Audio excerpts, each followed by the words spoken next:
નમસ્કાર વિદ્યાર્થી મિત્રો, સરસ્વતી ગ્રુપ ઓફ એજ્યુકેશનમાં હું વિજય સાગરેજા આપ સૌનું હાર્દિક સ્વાગત કરું છું. આપણે અત્યારના સ્ટાન્ડર્ડ 12 ની અંદર ચેપ્ટર નંબર 3 નો અભ્યાસ કરતા હતા કે જેની અંદર આપણે અલગ અલગ એવા ઘણા બધા કન્સેપ્ટ સમજ્યા પછી આપણે આજે વેસ્ટર્ન બ્રિજનો અભ્યાસ કર્યો.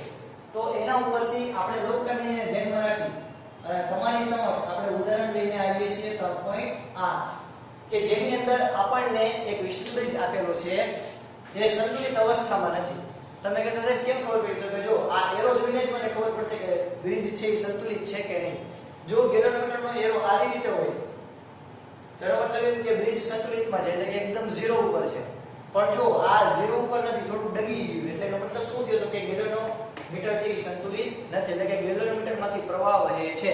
તો ગેલોમીટરમાંથી પ્રવાહ ક્યારે વહેશે? જ્યારે આ બાજુના અવરોધનો ગુણોત્તર અને આ બાજુના અવરોધનો ગુણોત્તર સરખો ન થતો હોય ત્યારે.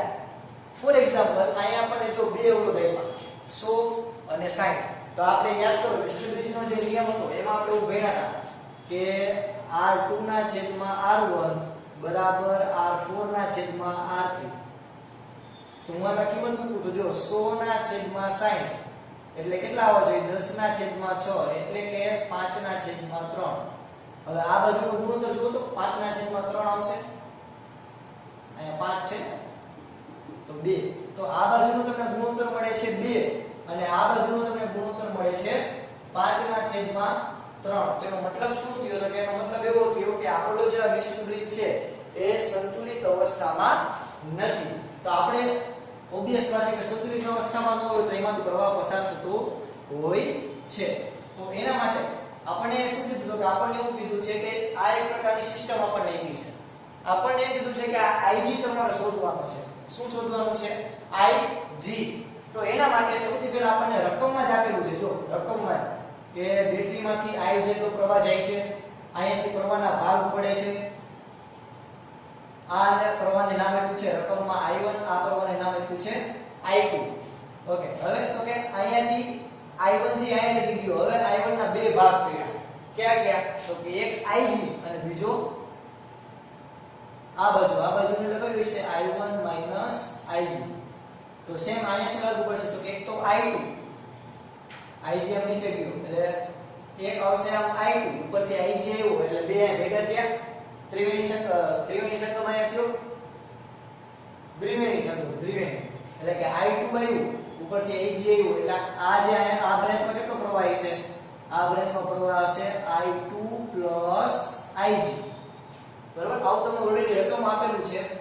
જમા એક તો આવી રીતે આપણે ધારક આપણને ઓલરેડી આપેલું છે. આવી રીતે આખી રકમ આપેલી છે કે આવી રીતે કોઈ સર્કિટ તમને છે આકૃતિમાં દર્શાવ્યું મુજબ, તો તમારે Ig આમાં કેટલો છે તમારે શોધવાનો છે.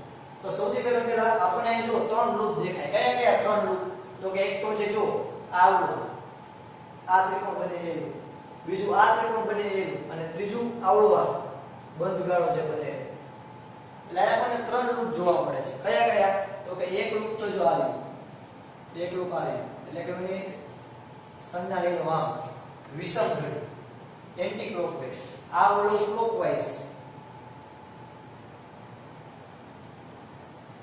આ લીધી મેં ક્લોકવાઇઝ, આ એન્ટી ક્લોકવાઇઝ, આ ક્લોકવાઇઝ એટલે આપણે ફૂલ રીતે લઈએ. જ્યારે આ જે ત્રીજું લૂપ છે, જે ત્રીજું લૂપ જો તમને આવી રીતે દેખાશે.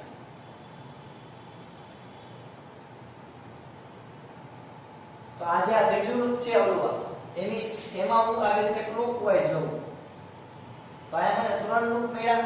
ત્રણ લૂપ છે એ કંઈક ને કંઈક દિશા ધરાવે છે, સમઘડી કે વિષમ ઘડી. એ તમારે જે લેવું હોય તમારા ઉપર ડિપેન્ડન્ટ છે, જવાબમાં ફેર પડે નહીં. પણ હા, પ્લસ માઇનસ નિશાનનું ખાસ ધ્યાન રાખો.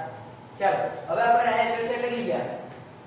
હવે આપણે ફરી પાછું આપણા ક્લોઝ લૂપ ઉપર આવીએ. જો અહીંયા આપણને ત્રણ ક્લોઝ લૂપ જોવા મળે. આપણે સૌથી પહેલા શું કરશે? તો કે ત્રણેય ક્લોઝ લૂપ માં કિર્ચોફનો નિયમ લગાડશે અને ત્રણ ઇક્વેશન મેળવશે. એના ઉપરથી આપણે કંઈક એવું સાદું રૂપ આપશે કે જેથી આપણને શું મળે? Ig એટલે કે ગેલોમીટરમાંથી વહેતો પ્રવાહ મળે. ઓકે, તો ચાલો આપણે અહીંયા સૌથી પહેલા આપણે લખીએ કે ક્લોઝ લૂપ કયું છે? તો કે આપણે કેમ જવાનું છે? આવી રીતે આમ, એટલે કે A D B A માટે A D B A. I repeat, A D B A આપણી દિશા અને પ્રવાહની દિશા બે કેવી છે? સરખી. જો આપણે આમ જવાનું, પ્રવાહની આમ જ જવાનું, તો બેની દિશા કેવી છે? સરખી. અહીંયા કેવું આવશે? -6I2. હવે આપણે ઉપર જવું છે, પ્રવાહ ક્યાં આવે છે? નીચે. તો આપણી દિશા ઉપર છે, પ્રવાહની દિશા નીચે, તો બે દિશા કેવી થઈ? વિરુદ્ધ. તો જ્યારે વિરુદ્ધ દિશા એટલે આપણે સંજ્ઞા કેવી લેશી? ધન. એટલે આપણે શું લખીએ? Plus IG * 15. IG * 15 અથવા તો આમે લખી શકો 15IG. હવે B થી પાછું આપણે A જવું છે. તો જો આપણે આમ જવું છે, B થી A. પ્રવાહની દિશા કઈ છે? A થી B. તો આપણે આમ જઈએ, પ્રવાહ આવે તો બેની દિશા કેવી થઈ? વિરુદ્ધ. વિરુદ્ધ દિશા થઈ એટલે આપણે કેવી સંજ્ઞા લખીએ? માઈનસ કે plus? Very good. Plus 100I1 બરાબર 0. પેલા આટલું ક્લિયર થયું? ચાલો હવે આપણે આને સારી રીતે લખી લઈએ. તો જો આને I1 વાળા પદને પહેલા લખું તો શું લખી શકીએ? 100I1 -60I2 +15IG બરાબર 0. ઓકે, હજી આમાંથી હું 5 કોમન કાઢું તો શું આવશે? 20I1 માઈનસ કેટલા 50 થાય તો કે 12I2 +3IG બરાબર 0. તો અહીંયા આપણને આપણું પહેલું ઇક્વેશન મળ્યું, પહેલું સમીકરણ મળ્યું. ઓકે, ચાલો હવે આપણે શું કરીશું કે બીજું ક્લોઝ લૂપ લેશું. એટલે કે ક્લોઝ લૂપ આવડું એટલે કે C B B C માટે C D D C આમ જવાનું, C D B અને C આમના માટે આપણે જો કિર્ચોફની એપ્લાય કરશી તો જો આપણે આમ જઈએ C થી D, પ્રવાહ દિશા આમ છે, બે દિશા કેવી છે? વિરુદ્ધ દિશા હોય તો આપણે કેવું લખીશું? પ્લસ. એટલે 5 કૌંસમાં I2 + IG. હવે આ ઉપર છે, આપણી દિશા આપણે ઉપર જવું, પ્રવાહ ક્યાં આવે છે? નીચે. તો બે દિશા કેવી થઈ? વિરુદ્ધ. એટલે કે +15IG. હવે આપણે આમ જવું છે, પ્રવાહ પણ આમ જ જાય છે, બે દિશા કેવી આવશે? એક સરખી. એટલે શું આવશે? -10 કૌંસમાં I1 - IG બરાબર 0.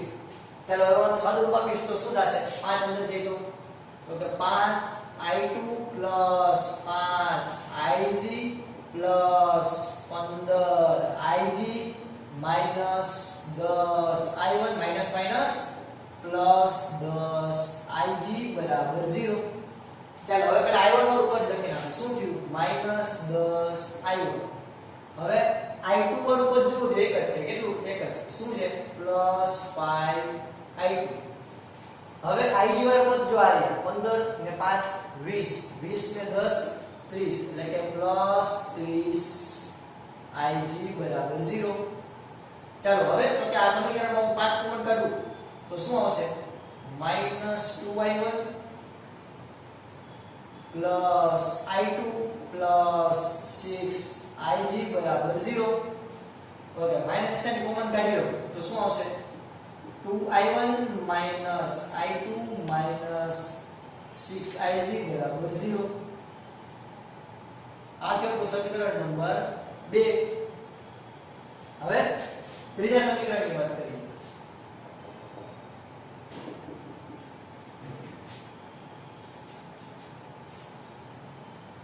હવે ત્રીજા સમીકરણની વાત કરીએ.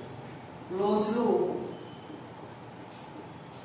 ત્રીજું સમીકરણ એટલે આવડું A D C E માટે આ A D C E આમના માટે આપણે નિશાની કઈ રીતે તો કે ક્લોકવાઇઝ. તો આના માટે આપણે કિર્ચોફની એપ્લાય કરી તો શું થશે? આ પ્રવાહની દિશા અને આપણી દિશા બે કેવી છે? એક સરખી. એટલે આપણે શું લખીએ તો કે -6I2 -5 કૌંસમાં I2 + IG. હવે અહીંયા જો અહીંયા માઈનસ છે, અહીંયા કેવું છે? પ્લસ. છેલ્લે કઈ નિશાની આવી? તો કે પ્લસ. આપણે આમ જઈએ તો છેલ્લે કઈ નિશાની આવી? પ્લસ. પ્લસ નિશાની આવી છેલ્લે ખબર છે ને વિદ્યાર્થી મિત્રો? ચાર નિયમ. ક્યાં?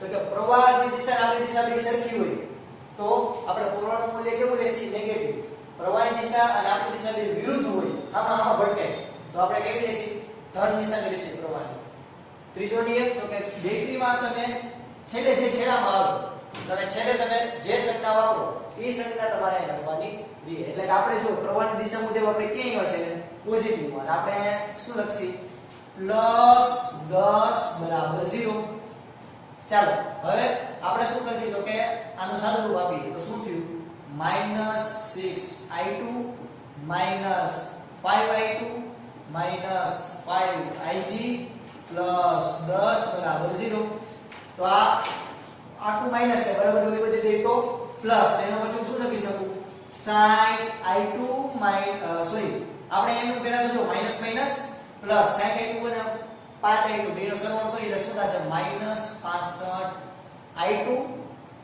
-5ig +10 બરાબર 0 આ બધું માઈનસ છે બરાબર ઓલી વચ્ચે જઈતા બધું રોચોડ બાજુ કેવું થઈ જશે પ્લસ એટલે કે 65ig +65i2 +5ig બરાબર 10 એટલે કે આ માઈનસ વાળા બે પદ કેવાય કે બરાબર ઓલી બાજુ એટલે કેવા થઈ ગયા પ્લસ તો આ થયું આપણું નિશાની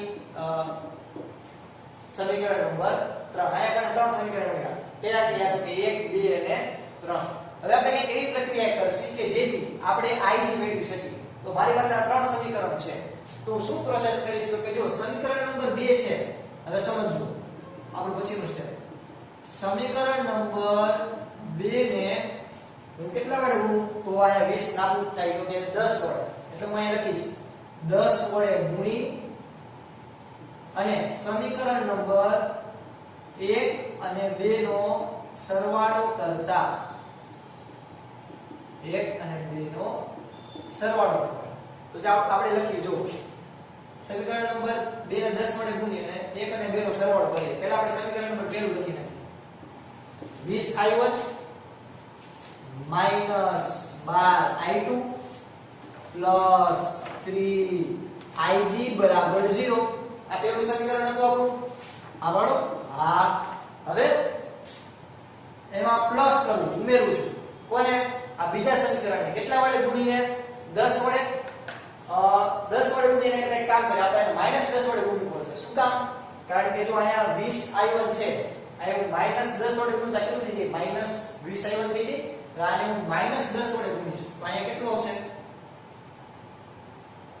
સરવાળો કરવાનો કેટલું આવશે -20i1 okay minus minus +10i2 અહીંયા શું થઈ જશે +6ig બરાબર 0 ચાલો તો આમાં આપણે પહેલા તો ચર્ચા કરીએ તો જો 20i1 -12i2 3ig હવે આની અંદર હું પહેલા તો આ સમીકરણ ઉમેરું તો શું થશે તો કે 20i1 માઈનસ માઈનસ પ્લસ એટલે પ્લસ એટલે કે 10i2 અને પ્લસ અહીંયા આવશે 60ig હવે તો હું સરવાળો કરીશ તો આ તો ઉડી ગયા -12 છે એમાંથી -12 ને +10 પ્લસ માઈનસ માઈનસ મોટા પદની નિશાની આપણે શું લખીએ -2i2 હવે તો કે આ બેનો સરવાળો +63ig બરાબર 0 હવે રોચનો પાછો ચાલુ થયું હવે તો કે જો મને આયા ig i2 અને ig નો ફોર્મ મળી ગયો હવે કે એવી પ્રોસેસ કરું આદેશ રીતનો ઉપયોગ કરું કે જેથી હું i2 બરાબર કઈ ઇક્વેશન મેળવ્યું એની કિંમત હું આમાં મૂકું તો મને મળી ગઈ સમજો આમાંથી હું i2 ને સૂત્રનો ઘટક બનાવું i2 ને તો પહેલા તો હું શું કરીશ આ -2i2 છે એ માઈનસ છે ઋણ છે બરાબર ઓલી બાજુ જઈ તો પ્લસ તો હું શું લખી શકું 2i2 બરાબર 63ig આવું લખી શકું ઓકે હવે તો કે જો આયા બધું જો સમજો આમાંથી હું i2 ને સૂત્રનો ઘટક બનાવું તો શું લખી શકીશ i2 બરાબર 63ig ના છેદમાં 2 63 ના છેદમાં 2 એટલે 31.5 એટલે કે 31.5 ig તો મને ઇક્વેશન શું મળ્યું i2 બરાબર શું થશે 31.5 Ig. આની કિંમત આને હું સમીકરણ નંબર આ એક આવી ગયું, બે આવી ગયું, ત્રણ આવી ગયું, આ હળવેથી આપણે કહી દઈએ 4 આવી ગયું અને આ આવી ગયું ઇક્વેશન નંબર સોરી આ એક જ છે ઇક્વેશન નંબર 4. તો સમીકરણ નંબર 4 ની કિંમત સમીકરણ નંબર 4 ની કિંમત સમીકરણ નંબર કેમાં મૂકીશું? બે માં નો મુકાય, આપણે આમાં જ મુકાય ડાયરેક્ટ. તમે i2 બરાબર અહીંયા ig મૂકી દો તો બધું ig વાળા પદ થઈ ગયા એટલે આપણું ઇક્વેશન આપણને ig તરત મળી જાય. સમીકરણ નંબર 3 માં મુકતા આમાં એકાઈ મુકતા માંથી આવતા નથી, મુકતા એમ કીધું છે. તો જો આ કિંમત મૂકું તો આપણું સમીકરણ નંબર 3 શું હતું? 65i2 5ig બરાબર 0. હવે આની અંદર હું i2 ની કિંમત મૂકી દઉં. i2 બરાબર શું લખી લઉં?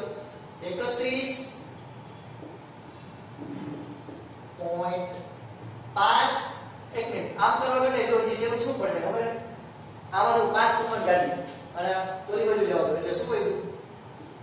13i2 ig બરાબર 0. આ વધારે સરળ પડશે. હવે આમાં i2 ની કિંમત મૂકું તો શું થશે? 13 કૌંસમાં 31.5 ig બરાબર 0. તો 13 ગુણ્યા 31.5 13 ગુણ્યા 31.5 જોવું જોઈએ કેટલા આવે છે? ig આવતા હશે 409.5 ig બરાબર એક મિનિટ અહીંયા શું આવે છે? જો આવી ભૂલ નહીં કરો અહીંયા આવશે 10, અહીંયા શું આવી જશે? એમાં 5 કોમન કાઢ્યો તો અહીંયા આવશે 2. આપણે અહીંયા શું લખવું પડશે? 2 લખવું પડશે 2. તો આ બેનો ગુણાકાર કર્યો 409.5 ig બરાબર 2. ઓકે 409.5 ig હતા એક ig ઉમેર્યું તો શું થઈ ગયું? 410.5 ig બરાબર 2. હવે ig બરાબર આપણે શું મળ્યું? 2/410.5 2/410.5. તો આપણને એનો જવાબ શું મળશે? આપણને એનો જવાબ મળશે ig બરાબર અંદાજિત આવો જવાબ મળતો હશે 0.00487. ઓકે આ કેવો મળ્યો આપણને જવાબ? એમ્પિયરમાં. આને મારે મિલી એમ્પિયરમાં ફેરવવું હોય તો કારણ કે જો આ 1 2 અને 3 પોઈન્ટ આમ જાવ એટલે આ કેટલું થઈ ગયું? ig બરાબર તો કે 4.87 મિલી એમ્પિયર. તમે કોઈ પણ રીતે તમારો જવાબ દર્શાવી શકો જે તમારો કાનૂની હક છે. એક્ઝામિનર ખોટું ન પાડે, તમે આ પણ લખી શકો આ પણ લખી શકો, જેવી જેની મરજી જેવી ઈશ્વરની લીલા. ઓકે તો આપણે સૌથી પહેલા શું કીધું કે સૌથી પહેલા આપણને આકૃતિ આપેલી હતી ભદ્રમ ભદ્રમ એમાં આપણને શું કીધું તો કે તમારે ig શોધવાનું બેલોમીટરમાંથી વહેતો પ્રવાહ શોધવાનો છે. આપણે શું કીધું તો કે પહેલા એક લૂપ લીધું એનું ઇક્વેશન, બીજું લૂપ લીધું એનું ઇક્વેશન લીધું, ત્રીજું લૂપ લીધું એનું ઇક્વેશન લીધું, આપણે લડી લીધું. ત્યારબાદ આપણે શું કર્યું તો કે હવે આ બેને મેં સોલ્વ આઉટ કર્યું, આ બીજા ઇક્વેશનને -10 વડે ગુણી આ બેનો સરવાળો કર્યો એટલે મને આવું કઈ ઇક્વેશન મળ્યું i2 બરાબર 31.5 ig. હવે તો કે આ જે i2 ની કિંમત હતી એ મેં આમાં મૂકી ત્રીજા ઇક્વેશનમાં એટલે મને ig મળી ગયું. વિદ્યાર્થી મિત્રો અહીંયા રિપીટ કરી દઉં, આપણે અહીંયા ફક્ત ને ફક્ત ઉદાહરણ ગણવાના હેતુ એટલા જ છે કે આપણને વધારે આવા દાખલાઓની પ્રેક્ટિસ થાય. એવું જરૂરી નથી કે આ એક જ રીતથી આપણો દાખલો થાય. આ ત્રણ ઇક્વેશન છે, તમે કોઈ પણ રીતે આ ત્રણ ઇક્વેશનનું સોલ્યુશન લઈ આવી શકો. તમે લોગની રીત વાપરો તોય ભલે, આદેશની રીત વાપરો તોય ભલે, આલેખની રીત વાપરો તોય ભલે, ગમે તે રીત વાપરો, આપણે ઇન શોર્ટ જવાબ સાચો જોઈએ. તમને આ ઇક્વેશન સોલ્વ કરતા આવડવા જોઈએ. ઓકે તો આ કે આપણો દાખલો થયો, તમારો છે દાખલો લખી શકશો. Have a nice day.